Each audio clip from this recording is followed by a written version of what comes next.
Welcome to Advanced TV Herstory. I'm your host, Cynthia Bemis Abrams. This is the place where we connect the dots of TV and feminism to American culture and politics. If you like what you hear, head to tvherstory.com and listen into all of our archives that are categorized to make it easier to find what you're looking for.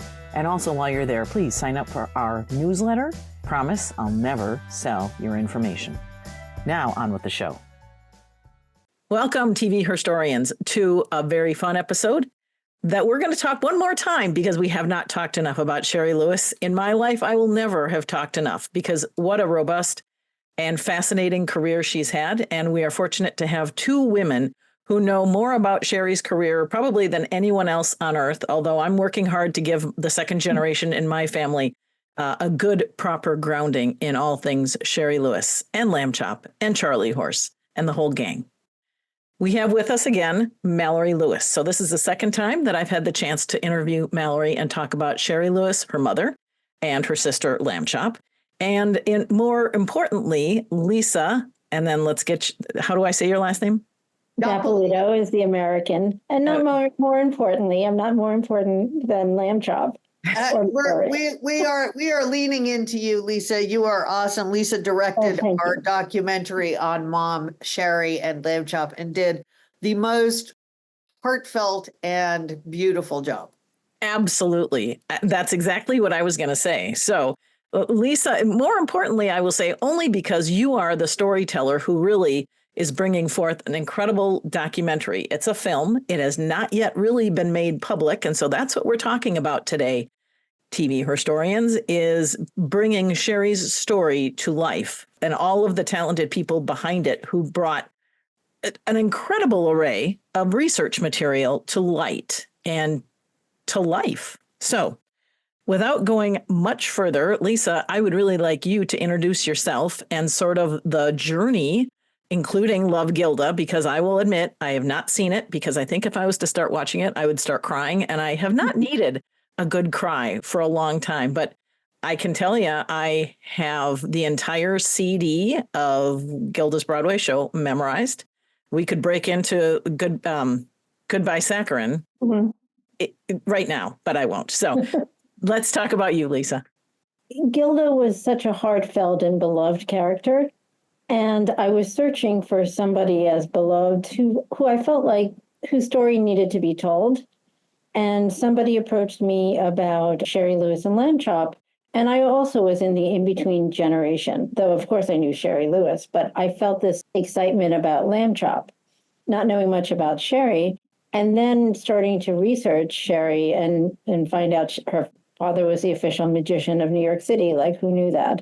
So Mallory can kind of pick it up from here, but I was lucky enough to be introduced to Mallory, and we met in New York, and Mallory and I connected, and then Lambchop interviewed me. It actually was kind of funny because someone had recommended to me that I meet this woman, Lisa Napolito. And I was like, okay. And they said, well, when will you next be in New York? And I was going to be in Chicago the following weekend. And for those of us who live in LA, Chicago's halfway to New York. So I was sure is.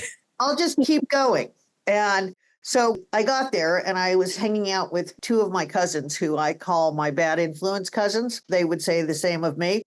And so I was supposed to, of course, the night before I met Lisa, go on Google and look up stuff about her and figure out who she was so I could be the intelligent professional producer that I am. But instead I went out drinking with my cousins. And so the next day when I met Lisa, I started with, so tell me something about you that Google doesn't know. And she shared a personal story that resonated with me. We had a very similar experience. And we both sort of teared up, and that was pretty much it. It was very important for me that I really like and trust the director. The filmmaking process is interesting. I was always Mom's producer. I was her head writer. But in this, I was the estate. And the estate doesn't craft the story. The estate doesn't write the story. The estate provides information and access to information. And then the director tells the story. So I knew I wanted it to be a woman. When I met Lisa, I just knew that she was very pure of spirit. She had no agenda other than getting the reality of who my mom was as a human being out there. That my mom wasn't just a cute little lady who played with puppets. This wasn't, a saccharine story. Right. She was a human being who had all the experiences that human beings have, good and bad. And I knew that Lisa, I Lambchop is my sister, but we have both adopted Lisa. Oh, Oh. So the film is entitled Shari and Lambchop. When will millions and millions of Lammy's longtime buddies, when will everybody get to see it? Well, currently it's touring the film festivals, and we're in negotiations on a formal distribution deal, theatrical and streaming at the moment. But for the foreseeable future, check the film festivals near you, particularly the Jewish film festivals, who have been hugely supportive of the project. The Jewish community has always been very supportive of Mom, as she has of them. we have a website for the film where it's supposed to be updated. But Okay. if you go on the Shari and Lambchop Facebook page, we always post whatever screenings are coming up. Great. All right. So listeners, stay tuned to that, and we will have all those links in the show notes. What I will say from that private access that I got to watch, and I was just, it was just such a rewarding in a way, I don't even know how to describe watching it. It was powerful. She was this feminist, and there was this incredible, what I'm calling a backbone interview that you used that like she created. She was just telling her whole story, but then you were grabbing all sorts of other fodder, including, as Mallory said, creating access to all these other people who made the storytelling so much richer than just, here, I'm going to tell you a story. Well, I was very lucky because I had a literal 20 by 10 foot storage container of tapes. Early on, David Copperfield had offered to... Wait, 20 feet by 10 feet Yeah. is... He was on TV a long time. Right. And sweetly, David Copperfield, when Mom died, said that he would curate the tapes for me and keep them safe because storage containers are not climate controlled. And I do not have the pockets to keep all of that in climate controlled because Right. that's incredibly expensive. So when we were ready for the documentary, David made them available to us, and we set up a pop-up tent in the backyard and, picnic tables sort of. And Lisa just went through all the boxes. I lost interest very quickly. I find it actually kind of emotional to deal with my mom's stuff in storage, and it was hot out. So I got the physical circumstance set up and then sort of bailed on Lisa and went into my house, which was 20 feet away. And about every 15 minutes, she'd come in and go, "Can you come look at this?" And she was so excited about all of this. And I was like, "You want to stop now? It's 5." There should have been an outtakes film then, a little clip at the end. Covered in dust by the end of the day. Her beautiful shiny brown hair was dull and matted with the dust of the ages.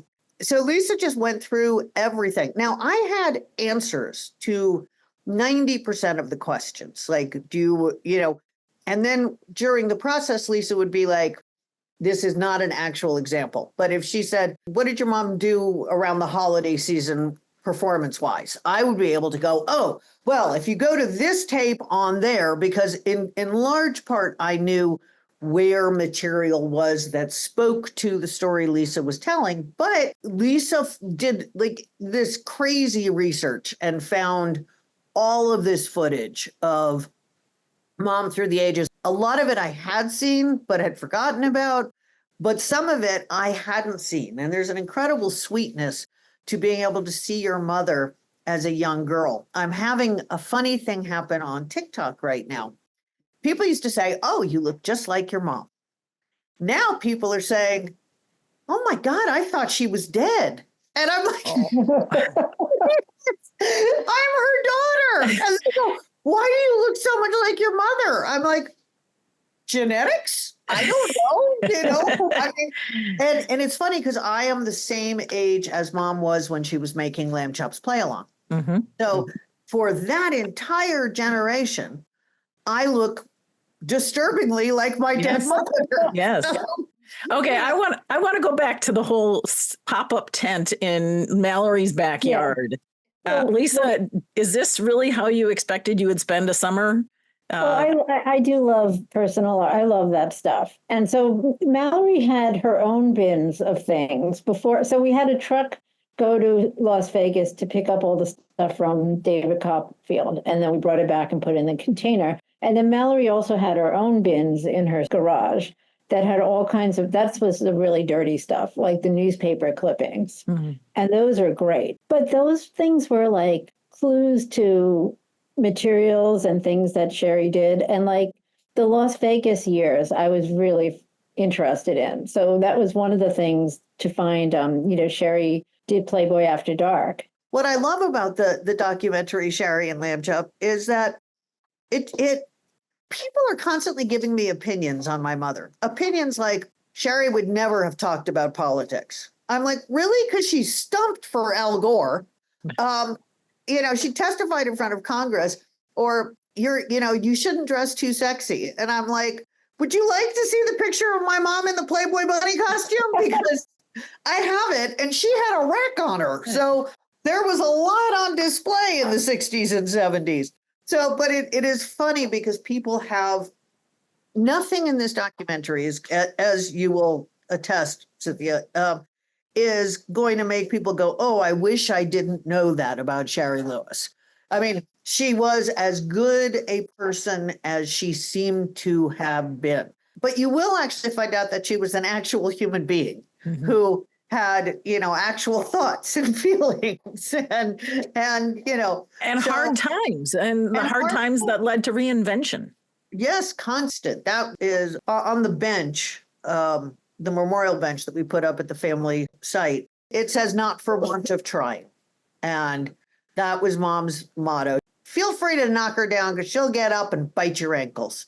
So Lisa's level of research was, I loved it because I kept seeing new things, and our editor was great.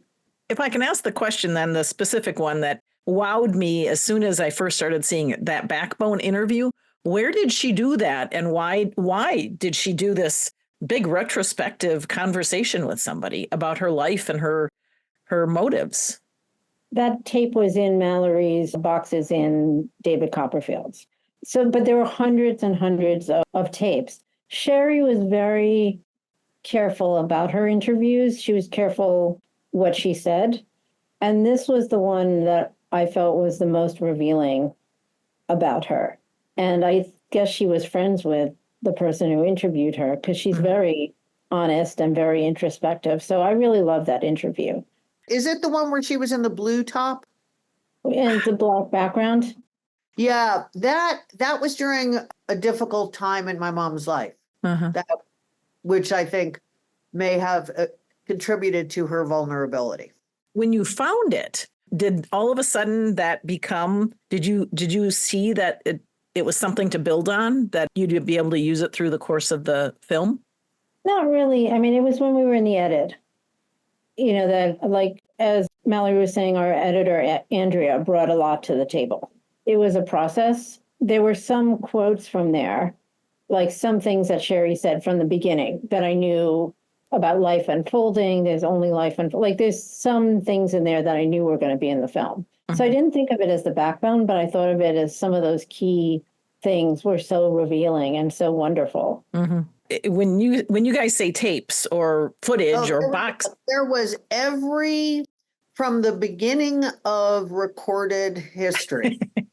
There was film, there was 1 inch, there was 3/4 inch, there was beta, there was VHS, there was, you name the format, there was reel to reel. You name the format, and there was, because mom's career spanned the entire, all of production. Television. Yeah. All of production, for sure. She was the first children's show in color. So, right. What kind of company does that conversion? Is that, Lisa, do you already have those connections and it was just a matter of telling somebody, hey, I've got this in Super 8 and that in Well, it's also very expensive to transfer everything, so you can't transfer everything. Mm-hmm. So the process was we went to a tape house, and a lot of it was on 3/4 inch tape, which nobody even has a 3/4 inch viewer anymore, which is complicated. So I spent like a couple days going through the tapes, watching them to see what should be transferred and what shouldn't be transferred. So that was kind of the first process, going through that. And that, that's just part of it. Part of it is also archival that you can license. And then part of it is just trying to find things. Like we never found Shari on Captain Kangaroo, which I really wanted. But no one can find, back in those days, just like we're very lucky that we had the Shari Lewis show, and they were at the Shari Lewis shows were at UCLA. They were donated to UCLA because those tapes were originally in color and then they were taped over for like the Republican convention or some convention. Really would have pissed Mom off. Yeah. Right, So right. back in the day, they would just use tape. They would lay over tape. So we're really lucky that the Shari Lewis show, there were black and white copies of it. And then we had them colorized too, to kind of make them look like they did. Wow. But we also have a show, Fact and Fun. Fact and Fun. That was in Mallory's tapes that no one's ever seen that show. That's the only copy of that show. So there's so many great things in the film. Shari and Dean Martin and Shari and Edgar Bergen. I could have watched another 2 or 3 hours of those. When I do my Performing Arts Center tours, half the show is me and Lambchop. The other half of the show is me telling stories about Mom with curated videos. And that Dean Martin piece is hands down my favorite piece. Now, my audiences are all adults, and everyone knows that Frank Sinatra was kind of a bad guy, right?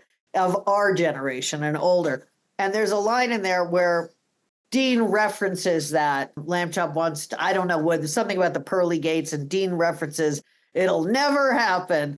And it's always funny when I hear the laughter on the tape and I hear the laughter from the live audience. The same things get applause and laughter now as then. Well, I guess my dream podcast, coming to think of this, dream episode now is going to be you, Mallory, and then Candace Bergen, and you guys can talk about your inanimate but very animated siblings. Yeah, she had a completely different take. Yeah, she did. She did. We had different parents. And then, the other thing I observed. So the first thing that came to my mind was this is an incredibly colorful film. Did you, Lisa, when you were kind of putting all the pieces together, did that strike you too? And is it something that you felt you needed to carry over? Well, I always wanted the audience to go into what I called Shari Land, into Shari World. So that's why we have a lot of graphics that we had created. So I wanted it to be a colorful, place. Shari World felt like a colorful place. It always was. Yeah. Also, I remember when we were shooting and the backgrounds because, there was obviously some of the interviews were shot post for the documentary. The ones without Mom in them. But you were very careful about the backgrounds, and you were you sought after magical spaces in which to shoot. Yeah, I felt like Shari's world was magical. So I think magical is probably the word instead of colorful. Mm-hmm. So I always wanted the interviews to feel magical, and I wanted Shari's world to come. But there's it is magic. Lambchop is real. Color and magical. And then the not so magical times when she played to the tent, the county fair or whatever it was, and very few people came, but she still put on the show. You used video of some person sitting in an empty county fair tent. Where did that footage come from? Is that something you had to create, or is there stock footage of? That was archival footage. So wow. That and that's what a great editor creates, the moment of that. In the fair, that's such a great story, because to me that is it shows who Shari is. Yes. No matter what, she's going to do her show, even if there's only 4 people in the audience. Mm-hmm. And her connection to the audience, not so much about her connection to her ego or what it would mean to actually play that. And that was before social media, so nobody would have known other than the 4 people who were fortunate enough to be getting this incredibly intimate performance. Well, we were lucky that the one person who was there happened to be a journalist who wrote about it. So that's how we found the story. He did an article about Shari Lewis and he talked about this. And I remember reading it thinking, oh my God, I got to contact him. The other thing that was fun to watch, it's a lot to digest. It's her career. It's also a series of lessons about New York, about the entertainment business, about Mallory's family. And then there's also Shari the hipster. She's got the legs of a dancer, all of these different skill sets that she uses and comes and goes, and conducting a symphony and all of that. That was amazing. But the hair and the clothing, I mean, it's just fabulous. Did you have fun kind of sorting her out according to her hair? And did that help fine tune dates? Well, we actually did a hair catalog. One of the producers, Patrick, who helped with the archival and was amazing. He did like a layout of all of Shari's hair through the periods. I always start my show by saying to the audience, does anyone out there remember when Mom had blonde hair? And the oldest in the audience will raise their hand and I'll go, that's because you had a black and white TV. Mom always had red hair, but she had many different hairstyles. And whichever hairstyle you remember, whether it's the high ponytail, the shag, the bob, the partial pony, the tight curls, the curls with the ponytail, whichever Shari hairstyle is your hairstyle, you will see her during the show. Because obviously I curate, although not a timeline of Mom, I do show stuff from all through her life. Okay, that would be a fun interactive thing on your website. So if some of that stuff could get put together, I think that'd be fun reference. The other thing that I really thought was well done about the film, and kudos to you, Lisa, and you, Mallory, every time somebody needed to pick up the phone and make a connection, was how did you get the guy from the Museum of the City of New York? And also, I think the first televised ventriloquist woman of color. So Megan Piphus piece. I knew Moncho because Moncho had reached out to me about doing an exhibit for the Museum of New York. I know. I mean, I have been to the Museum of the City of New York, and there is a Lambchop right there, there used to be. There used to be. Are you going to end up going back there now that the documentary is, I would do anything for and with Moncho. I love Moncho. I fell in love with his then 7-year-old daughter. She was just the coolest kid. We had this incredibly long day in New York where we were taking pictures of Lambchop all around the city. And his 7-year-old was there. So I gave her the job of holding Lambchop's little Ziploc bag of wardrobe and helping me change her, because an uninvolved child is a liability. A involved, committed child is an asset to the day. You were there, right, Lisa? Yeah, it was amazing. And she just was amazing. But I love Moncho. I have no plans to go back there. Right now, the puppets are going to be making a debut at the Center for Puppetry Arts in Atlanta. I have a show there on February 16th and an entire Shari Lewis display, which I believe is going to become permanent there, is going to be unveiled. Oh, so I guess what I found, and Lisa, tell us about how you made the connection to Megan, but I really felt this breath of future that you did a really great job of not just connecting Shari's past, but also really pulling out the influence that she's had now with people who are in the middle of their careers and telling stories on their own. Well, I think legacy is really important, and carrying the legacy, and only somebody who's a puppeteer can really, well, everyone loves Shari, but can really talk about the genius of doing several, 2 characters at the same time and then singing, and only somebody who does that, who's a puppeteer ventriloquist, can really describe that. So that was really important to me, to show that, Shari's legacy lives on. And also when younger people are introduced to her shows and her magic, it's current, it's not dated. So that was important to me. Just an incredible connection. And I just really thought it was genius to bring in Megan. And I hope I hope we see more of her. No, up until I saw that, I hadn't seen her. And now all of a sudden she Oh, you pops can up on follow social Megan media. on TikTok. I know I do. Absolutely. Yeah, no, she's amazing ventriloquist, amazing human being.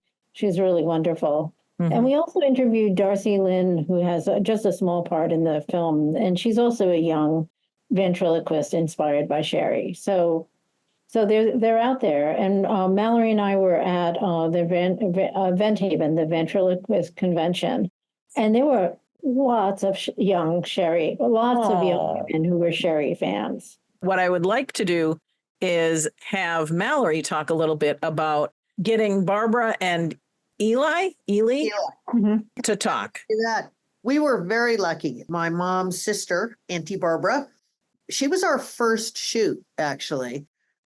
My mom's sister had just gone through a really difficult period where she had lost her son and her husband, and then COVID hit. And it was very hard to convince her to do the shoot.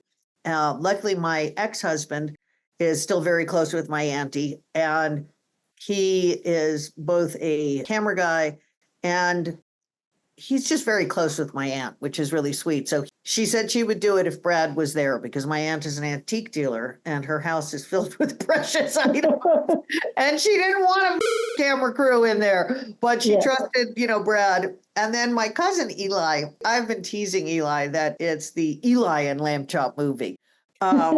And Eli's just great. He was my mom's cousin. And so they're all of a generation. But Eli is just one of the funniest, he's very smart. He's the majority shareholder, I think, in Ruth Chris. He's a lawyer. He's just a lovely, loving man. When Eli first met Lisa, we were at a family party in New York because there's very few places outside of the South that I go where I can't cobble up a family party because we're a very close, very large party. New York is really easy. Keeping it to less than 20 people in New York is almost impossible. There has to be like a bad flu running through the family. So Lisa, and we all look alike. We are all short New York Jews. I'm one of the tall ones. I'm one of the uneducated ones. And I'm one of the unfriendly ones, which nobody believes because I'm really quite short, reasonably bright, and rather friendly. But Lisa's Italian. Now, they say, what's the difference between Italian women and Jewish women? Jewish women don't even pretend the men are in charge. But there's a similar family look of dark hair, bright eyes, and a big smile. And again, our family has like 300 people in it. So you can't know everybody. And some people you don't see for 5 years. Maybe they change their hair. Who knows? Eli walks into the family party, gives me a hug, looks at Lisa. I see him thinking, how am I related to her? And just goes, cousin, and reaches out his arms and gives Lisa a hug, which pretty much sums up our family. I have people who are like my fourth cousin, twice removed, and I just call them cousin. So was this the first time then that both of them had really sat and answered hard questions for video? I think Barbara did for the A&E documentary. Oh, a long time ago. A long, long, long time ago in the early 80s, maybe early 90s. But no, Eli had never, but he sure took to the camera, my cousin Eli. He's got some stuff to share. He's got the family tea. Shifting over then to the David Copperfield interview, and the fact that he sort of queued up this incredible quote that I jotted down, and it's that not getting it all at once made her keep going. And that's that's kind of a mindset or a philosophy or a way of living that so many people have. Mallory, that really speaks to her resilience and her reinvention, wouldn't you say? Oh, yeah. I mean, mom, we have a joke in our family. The women in our family do not hear the letter N. So if you say no to us, all we hear is, oh, oh, oh, oh. And eventually you're going to give up because we're not. Mom was simply on her path, and you could either come along and ride in the wake, or you could get the F off the path. And she didn't care how many times she had to reinvent herself. She was not giving up her end goal. But on the other hand, it feels like still did effectively sort of help us understand how many times Shari was basically sort of told, you're done, you're dismissed, you're on your way. And when we think of reinvention, we always think of the beauty of, the next phase, the next of the metamorphosis. But that story and the disappointment that she must have felt, that really did come through in the interview. Well, I think also when she says, to be in entertainment, you have to be willing to go out of fashion for a while. It's not in the film, but over all those years, she wrote so many TV shows and she developed so many different puppets. She was always trying something creative.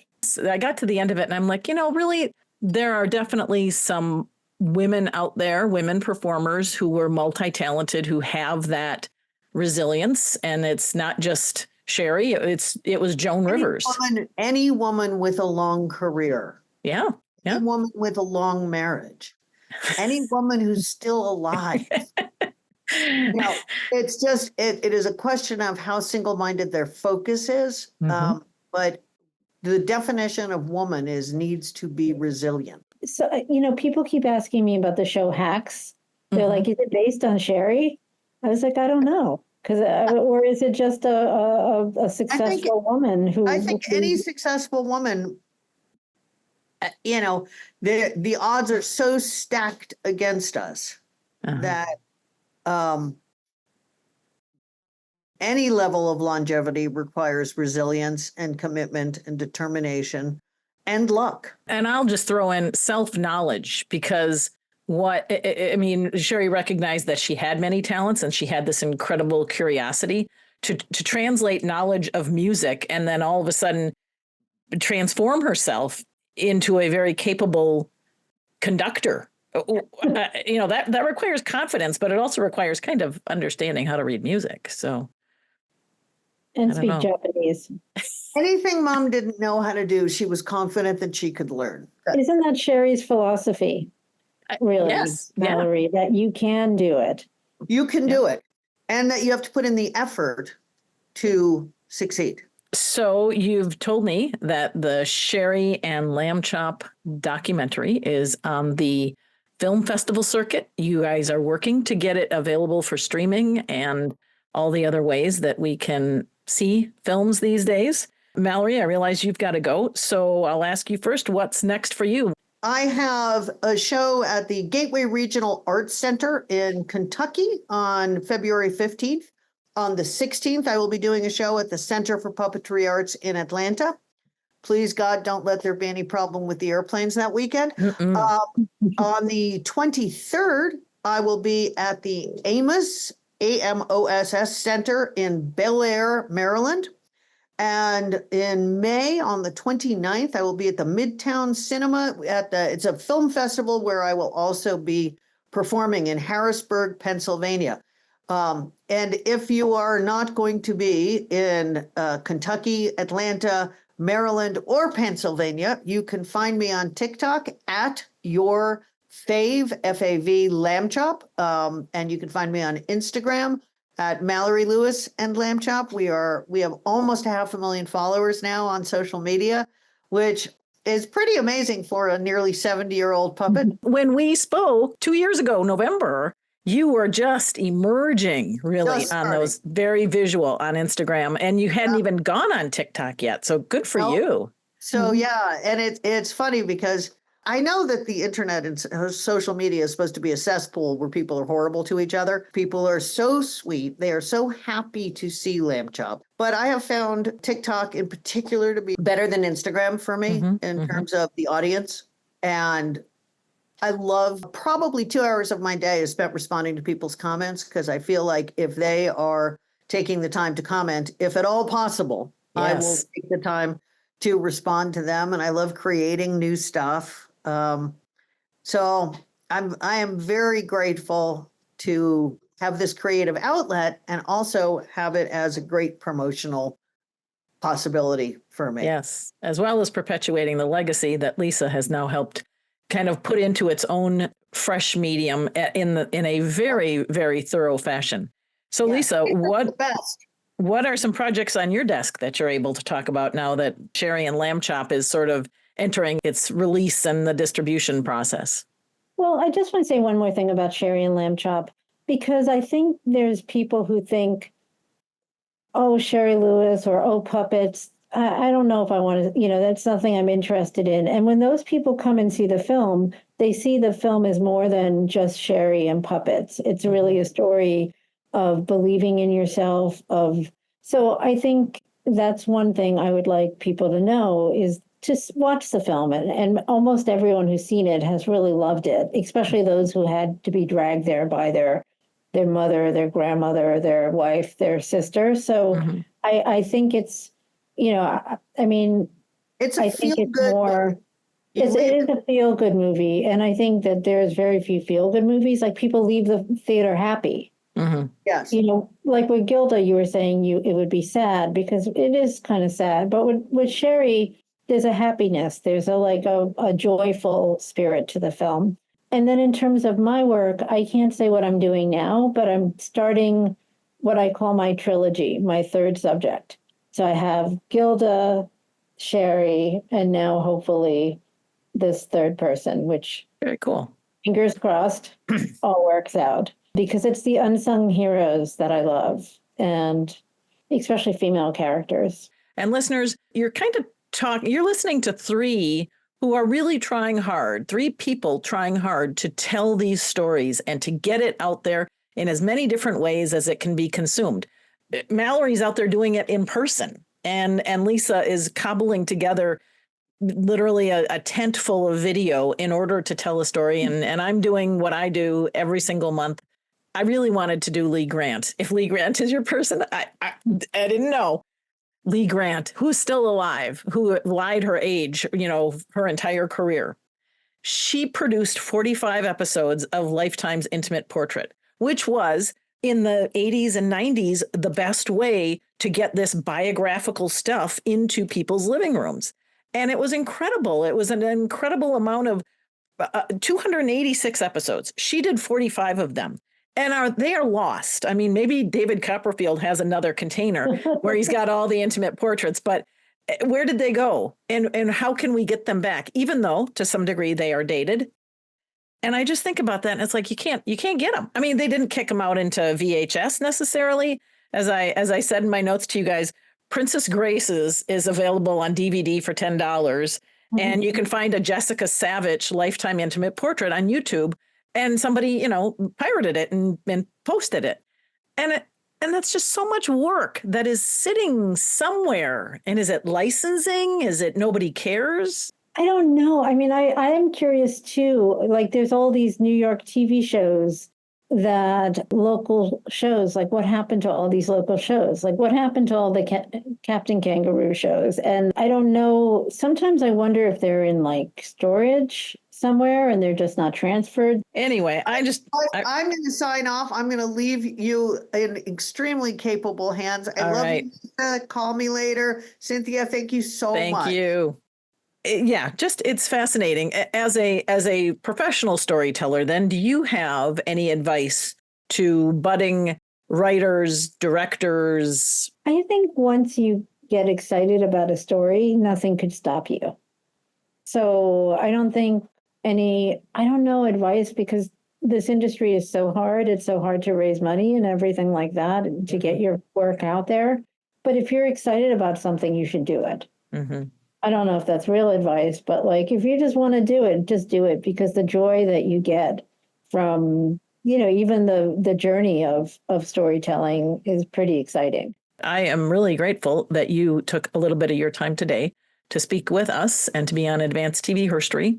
And whenever your project number 3 comes to pass, if it has a TV women connection, because what we do is connect the dots of women in TV to American culture and politics, then we'd be happy to have you back.